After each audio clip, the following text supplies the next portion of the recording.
Hey everyone, so welcome to the channel. If you are new, I'm Adrienne and I am Indiana Backyard Gardener.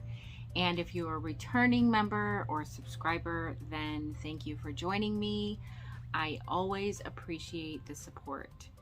So today I want to talk about how we can help our plants during a heat wave. Okay, so the first thing I want to say is that yes, it is very hot right now. Some places are in the triple digits. Like here, we're supposed to get up to 97. And then with the heat index, it's going to feel like even worse than that. It was 91 at 11 o'clock this morning, and it felt like 104. So I didn't see what the temperature was right now, but it's hot. So the first thing I want to talk about is smart watering, okay? The best time to water your plants is in the very early hours of the morning, before the sun has had a chance, before the heat of the day has had a chance to hit your plants. So you want to get ahead of the heat of the day. Okay, so one of the main reasons why you want to do this is because the early morning hours is when moisture is slower to evaporate. Okay, so we want to try to lock in that moisture as best as we can. And you can do that by mulching, and we'll talk about that in a minute. So first thing you want to do, definitely water deeply. Okay, water those plants deeply. And one way to be able to water deeply is you can bury things like pots or water bottles or plastic cups with holes in the bottom, something that has holes so that the water can escape. But if you bury that deep and fill it, then you know how far it's going to go down, for one, so you know it's going to go deeply, and it's going to be able to get to the roots of your plants quicker. Okay. Another thing you can do is around the base of your plant, you can kind of like scrape away the dirt around your plant, okay, and create kind of like a bowl. And then when you water, you fill that up, and then it'll go, of course it'll drain into your soil. But if it rains or when it rains, it'll pool there, and the water is concentrated in that area. So those are a few ways that you can water smartly. Okay. Now, to lock in that moisture, another thing I wanted to point out was containers. Containers need extra attention in these types of this type of heat. Containers dry out super quick, and you'll probably need to check on those containers a few times a day. If you can't give those containers some type of shade, or move them into the shade if possible, that would be your best bet, to move them somewhere where they are not in direct sun, just for the few days that that you might be experiencing the extreme heat. But definitely keep an eye on your containers, because they might need a little extra care.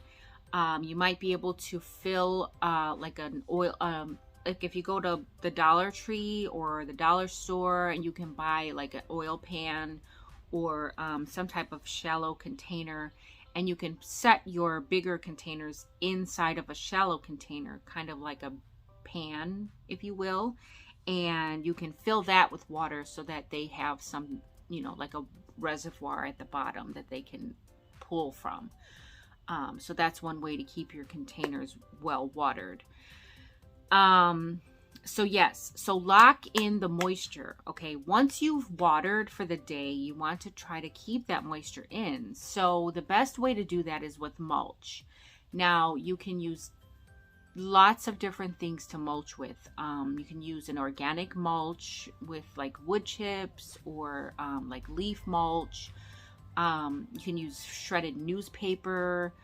you can plant a living mulch, which is like, if you've got bigger plants that have huge leaves, those plants will usually shade out the area underneath. You can probably, densely plant lettuces and things like that, or ground cover around, the bases of your plants, and that will protect your soil.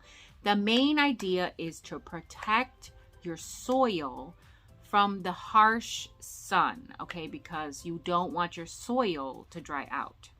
All right. The key to keeping your plants happy is to control the temperatures of your soil. All right.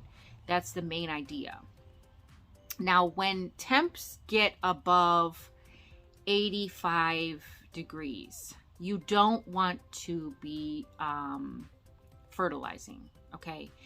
That will cause further stress on your plants. Fertilizing sends the message to your plant that it's time to grow. And when it's hot like this, it can be really stressful on your plant to be putting all that energy into trying to grow. So you want to give your plant a break. Okay, you want to harvest the fruits off your plant if you're getting fruits now. You want to harvest the fruits off your plant so that they have a chance to just kind of not exert a lot of energy, if you will. When a plant has fruit on it, or is putting all its energy into producing fruit or ripening fruit, if you will, then it can also be stressful. So you want to harvest the fruits off your plant.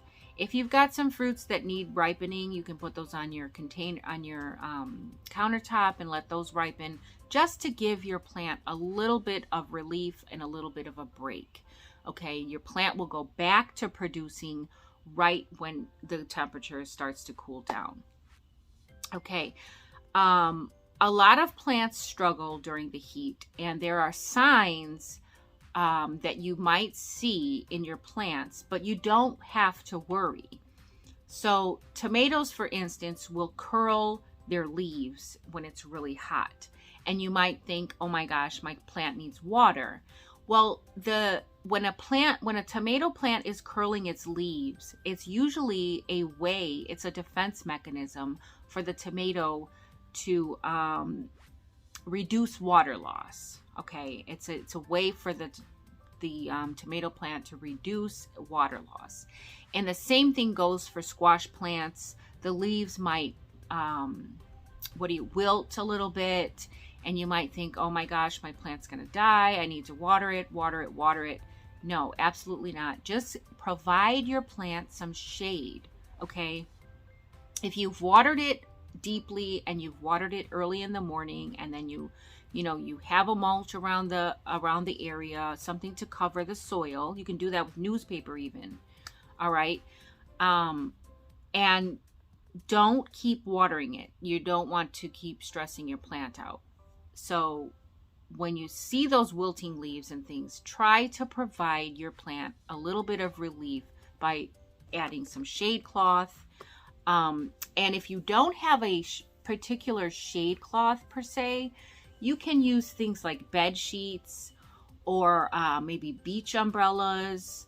I picked up a couple of like really cheap beach umbrellas last year. They were on clearance for like $3, and they have the umbrella, and then they have an extended stick part that goes in the sand or whatever. So I have a couple of those. I can throw those up when my plants need a little bit of extra shade. You can use things like landscape fabrics, create a shade cloth out of that.